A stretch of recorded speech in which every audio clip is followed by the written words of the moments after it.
as coisas estão começando a ficar cada vez mais difíceis.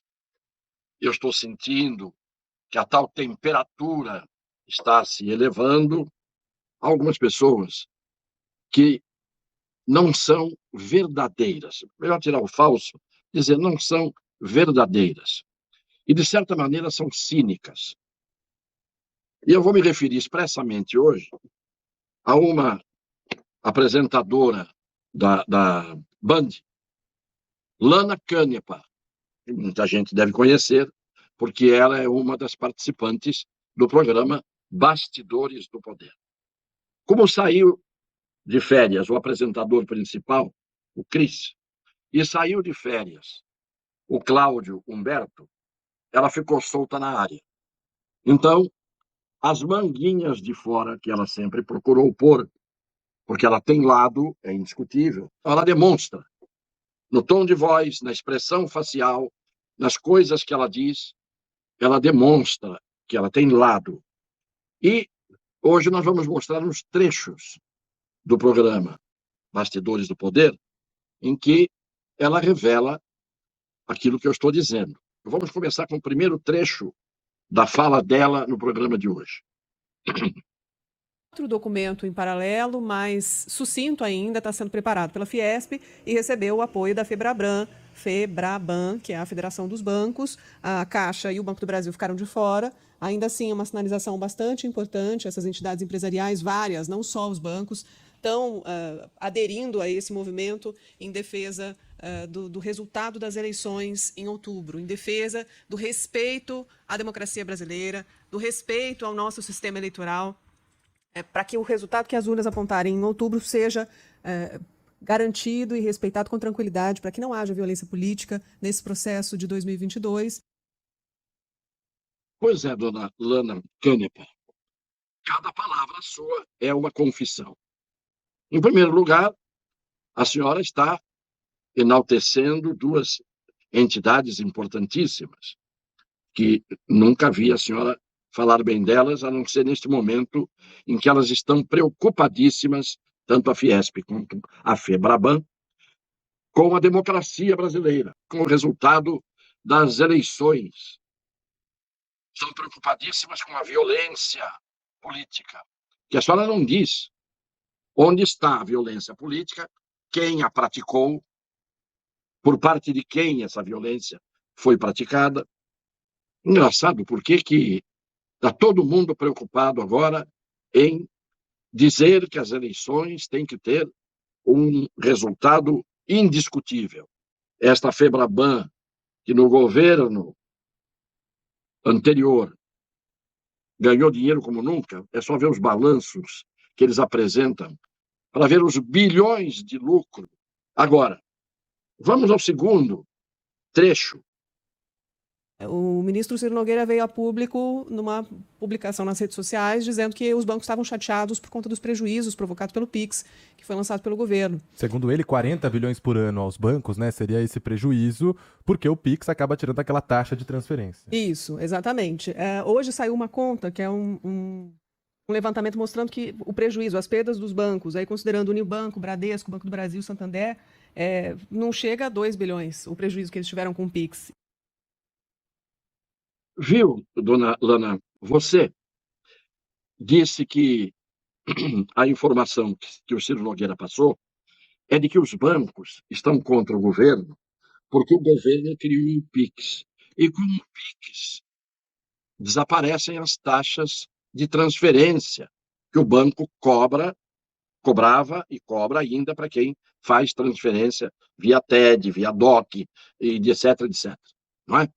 Pois bem, aí ela, em defesa dos bancos, vem e diz que o prejuízo dos bancos, na verdade, não é de 40 bilhões, como o governo disse.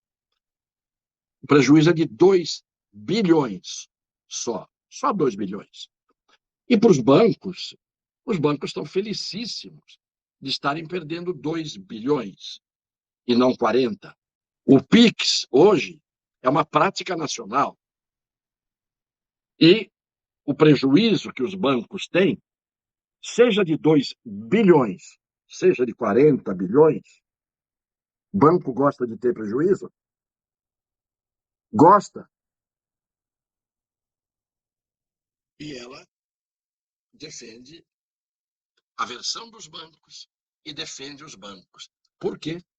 Porque os bancos estão fazendo o jogo do lado que ela defende. Isto é, os bancos estão querendo que nós tenhamos democracia. Eu não vejo à minha volta nenhuma ditadura.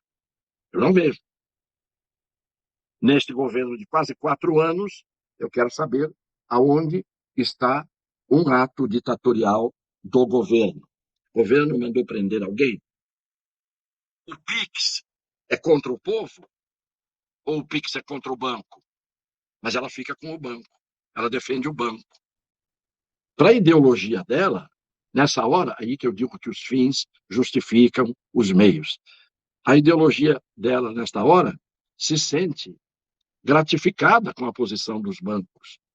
E, olha, dos bancos, dos latifundiários, de quem quer que seja que esteja contra o atual governo neste período de 3 anos e meio, mais de 3 anos e meio. Tudo vale se for contra o governo. Aí vem uma terceira manifestação dela, quando o Ciro Nogueira, que é ministro da Casa Civil, diz que se está todo mundo falando, fazendo carta aos brasileiros, manifestos, ótimo, isso é prova de que todo mundo pode falar o que quiser, porque nós estamos numa democracia. Olha o que ela diz. A gente destacar isso, eu agradeço, Vitor, que você tenha trazido, porque é até irônico. A gente destacar que a gente você pode dizer isso, porque é livre para dizê-lo, é quase que uma ameaça velada. Acho que sai o tiro pela culatra também nessa declaração do Ciro Nogueira, porque é muito ruim todo mundo falando, tentando buscar essa harmonia, tentando buscar a tranquilidade para fazer uma disputa limpa, né, para saber quais são as propostas, e ele fala, bom, ainda bem que vocês dizem isso, podem dizê-lo porque estamos numa democracia. E ela considera isso uma ameaça. O Ciro Nogueira dizer, pode dizer o que quiser, porque nós estamos numa democracia. Ela diz que isso é uma ameaça. Que ameaça? E ela diz em seguida, no momento que está todo mundo tentando buscar harmonia, tranquilidade, ela diz, está todo mundo fazendo isso, todo mundo quem?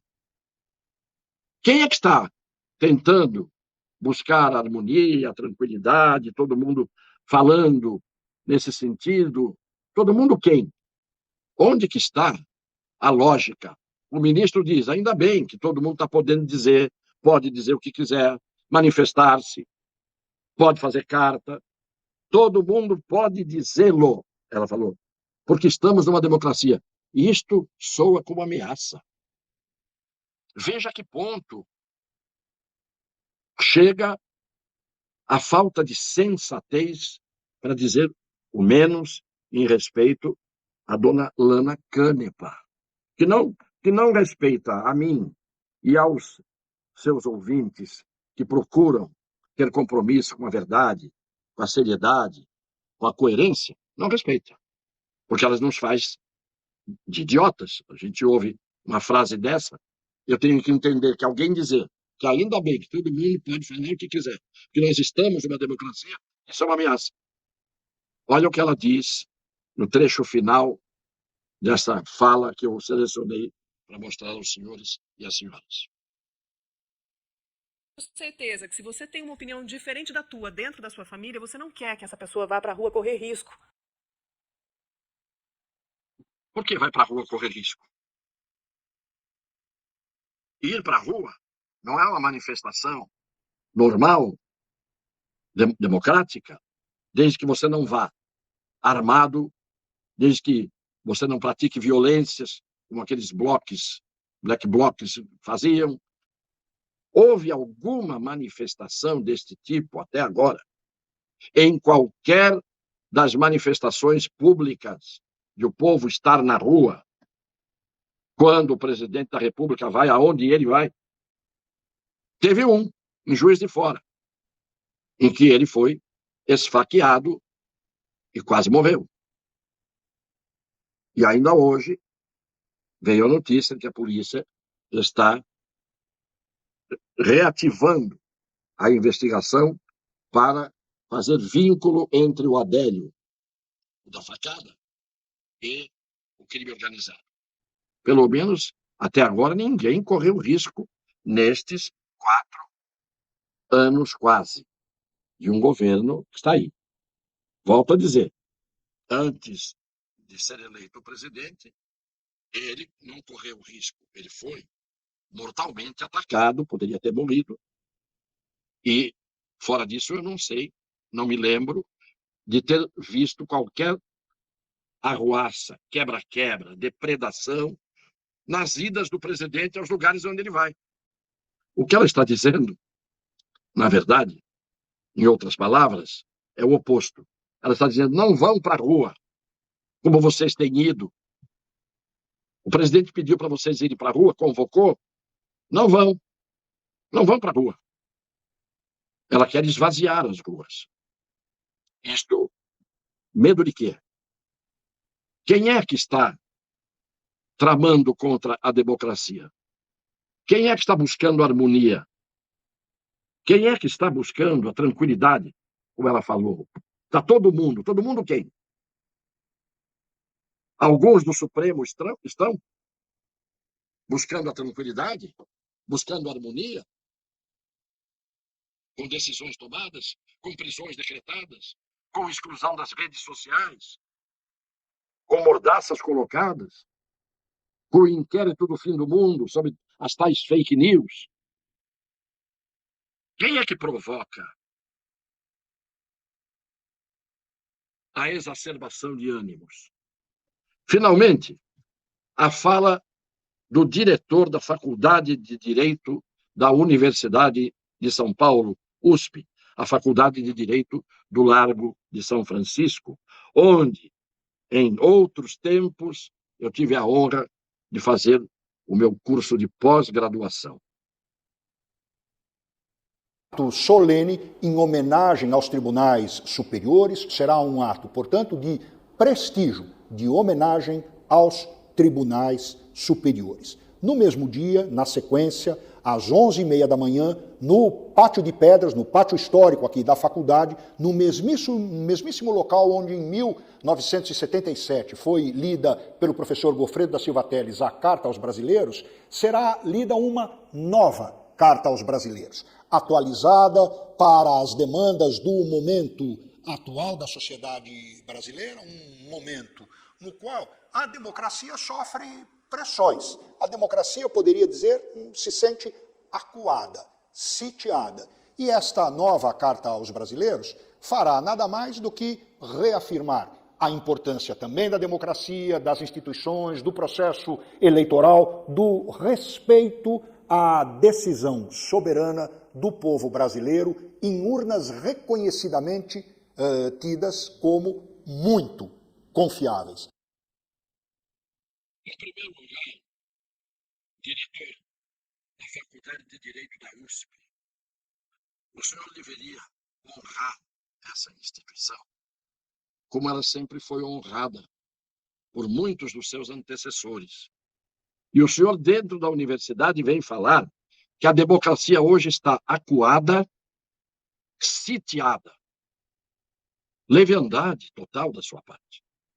Acuada por que gesto?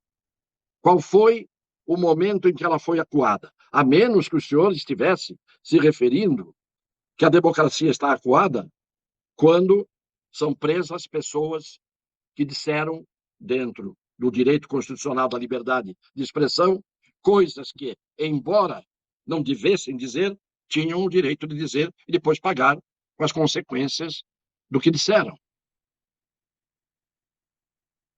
Que acuada a democracia está? Onde? Por quem? Pelos que estão presos?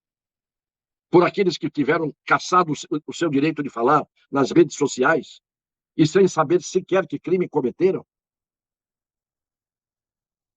Aonde está a democracia ameaçada? Os senhores vão ler, aí onde o Goffredo da Silva Telles leu a Carta aos Brasileiros, os senhores vão ler outra carta aos brasileiros, Como se os brasileiros hoje não tivessem condição, porque já pensam em política, porque já enxergam, porque tem outros meios de conhecimento que não uma imprensa dirigida. O senhor vai ler uma carta, ali será lida uma carta aos brasileiros. Os senhores deveriam ler uma carta dos brasileiros. Mas o pior, o senhor está fazendo na Faculdade de Direito do Largo de São Francisco uma homenagem aos tribunais superiores. Por que, de repente, essa homenagem aos tribunais superiores? Por que não fizeram homenagem, em tantos momentos, ao direito, à justiça, quando praticados? Por que não fizeram o contrário? Não fizeram a crítica, o movimento contrário aos que violam os direitos, aos que agridem a lei e a Constituição? Por que não apontaram as violações constitucionais que aconteceram? Por que em vários momentos da história recente no Brasil, os senhores não fizeram homenagens ou sessões críticas? Agora resolveram fazer uma homenagem aos tribunais superiores, esses tribunais que, na pesquisa de opinião pública,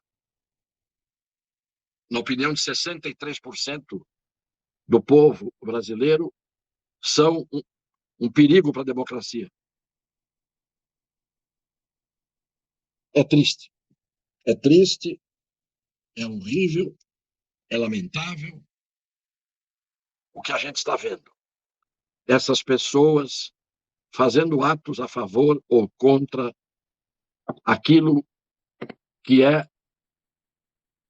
a salvação de aparências. Por trás das coisas estão jogadas políticas, interesses políticos, interesses ideológicos, e não a verdadeira causa que pretendem dizer que defendem.